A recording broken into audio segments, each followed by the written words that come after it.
Նիկոլ Փաշինյանի արժանամբյուից օրերս հնչեցրած ելույթը հստակ վկայությունն էր նրա խեղաթյուրված ինքնագիտակցության եւ ազգային շահի դեմ վարվող համակարգված քաղաքականության։ Եկեք լսենք եւ հասկանանք, թե ինչ էր նա ասում։ Երբ որ ես նոր Հայաստանի Հանրապետության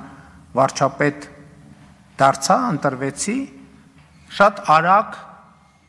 ես ինքս ինձ համար արձանագրեցի, որ ես Հայաստանի Հանրապետության վարչապետ եմ պայմանականորեն եւ ես ավելի շատ ֆորպոստի վարչապետ եմ։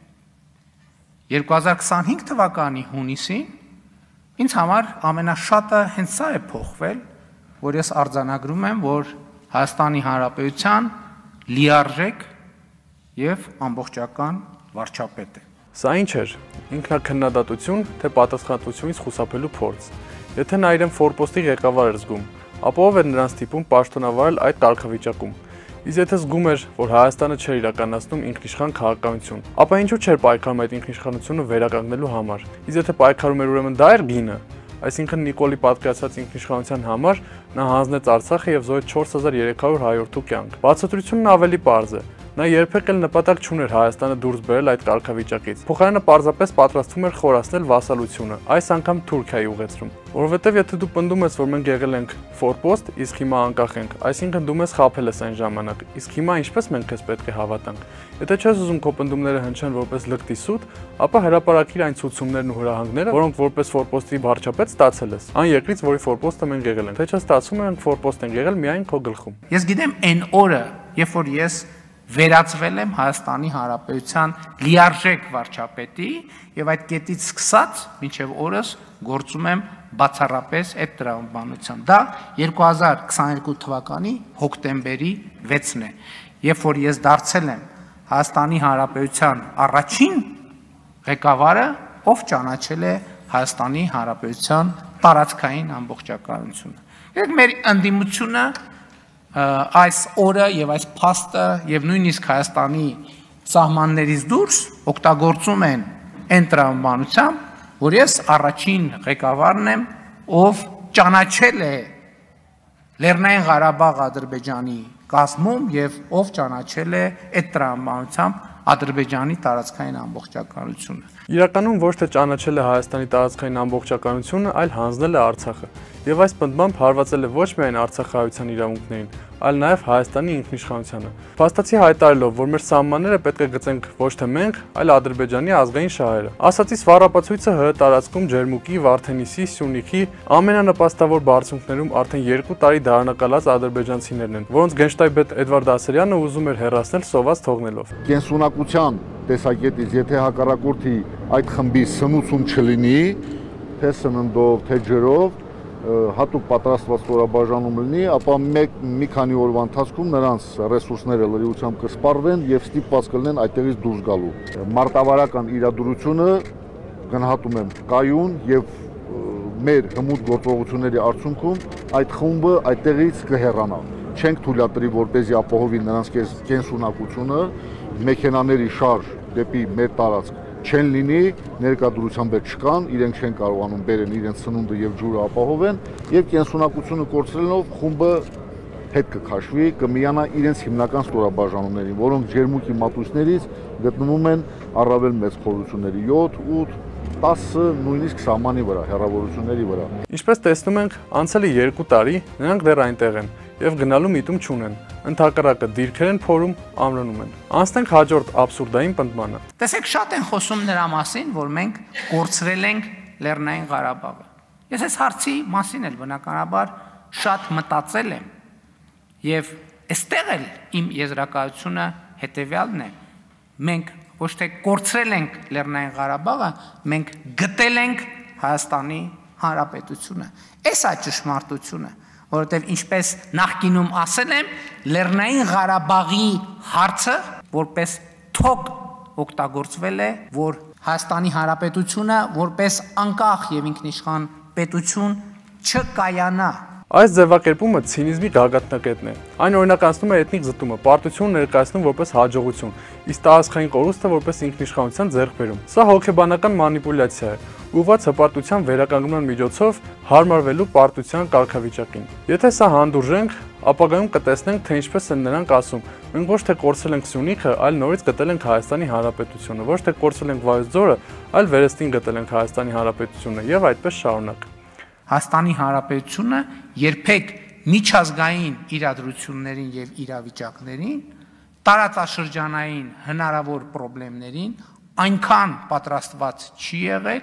ինչքան պատրաստված է այսօր։ Պատրաստված մի պետություն, որի սահմանները խախտվում են, որի ղեկավարը պատրաստ չէ ընդունել սեփական անկարողությունն ու ապիկարությունը եւ հեռանալ, ու մորոք հազարավոր հեկտարներ են հանձնվել առանց կրակոցի։ Մի ղեկավար, որն ունակ չէ պաշտպանել իր քաղաքացիներին, ոչ Արցախում, ոչ Սյունիքում, ոչ Վարդենիսում։ Մի ղեկավար, որը ասում էր. ասենք հա, թե ասենք չէ, մենք Սերժերի այդ 30%-ի համար պատերազմ ենք սկսել։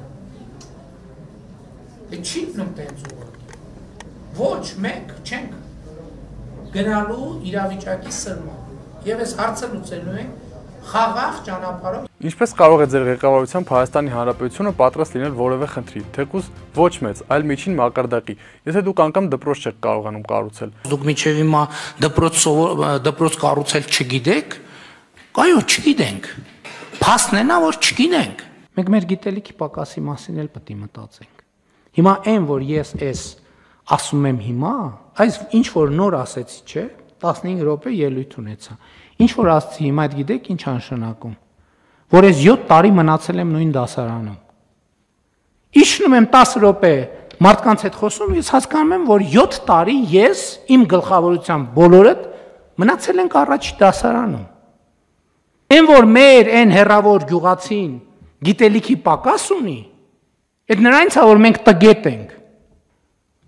Եվ 5 տարում փոխանակ զբաղվեիք ուժային բալանսի վերականգնմամբ, բանակի արդիականացմամբ եւ վերազինմամբ, զբաղված եք կոռուպցիայով եւ խաղաղ ցույցերի դուրս եկած ժողովրդի վրա կրակելով։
Սա է ձեր դեմքը, Նիկոլապետության դեմքը։ Բալանսավորված եւ բալանսավորման արտաքին քաղաքականության արդյունքում, որը մենք ունենք։ Բալանսավորված այն դիվանագիտությունը, որն ազգային շահի իրական պաշտպանն է։ Ինչ բալանսի մասին է խոսքը, երբ տարածաշրջանային եւ արտատարածաշրջանային տերությունները չեն կարողանում հասկանալ, դու ինչ քաղաքականություն ես վարում։ Ռուսաստանը քեզ համարում է արևմտամետ, իր մեջքի հետևում խաղեր տվող, իսկ արևմուտքը համարում է Ռուսաստանի ազդեցության գոտի։ Վրաստանը քո մեքենարի հանդեպ մուտքի արգելք է կիրառում։ Իրանը չի վստահում քեզ, որովհետև տեսնում է, որ այսպես կոչված Զանգեզուրի միջանցքի չիրագործման մեջ ավելի շատ է շահագրգռված, քան դու։ Թուրքիան նվաստացնում է քեզ, ստիպելով Էրդողանի երթմնակալության նստել ոչ թե առաջին շարքում ղեկավարների հետ, այլ երկրորդ կամ երրորդ շարքում։ Իսկ Ադրբեջանը շարունակում է սպառնալ, նորանոր պահանջներ առաջ քաշել, վստահ լինելով, որ կկատարես դրանք։ Այդ ամենի մեջ գոյություն ունի միայն մեկ բալանս՝ Հայաստանի անվտանգության խարխլման եւ թշնամու շահերի սպասարկման բալանսը։ Նիկոլ Փաշինյանի հայտարարությունները ոչ միայն մանիպուլյատիվ են, այլ նաեւ վտանգավոր։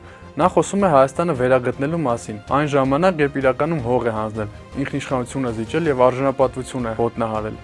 Հայաստանը պետք է ունենա նոր առաջնորդ, որը չի վախենում ասել ճշմարտությունը եւ չի փորձում պարտությունը ներկայացնել որպես հաղթանակ։ Իսկ երբեմնի հայաբնակ քաղաքները, որոնք նրա թեթև ձեռքով հանձնվել են թշնամուն, չի կոչում դժգույն եւ դժբախտ։ Ասում են Շուշին ծախել են։ Ո՞վ է ծախել Շուշին։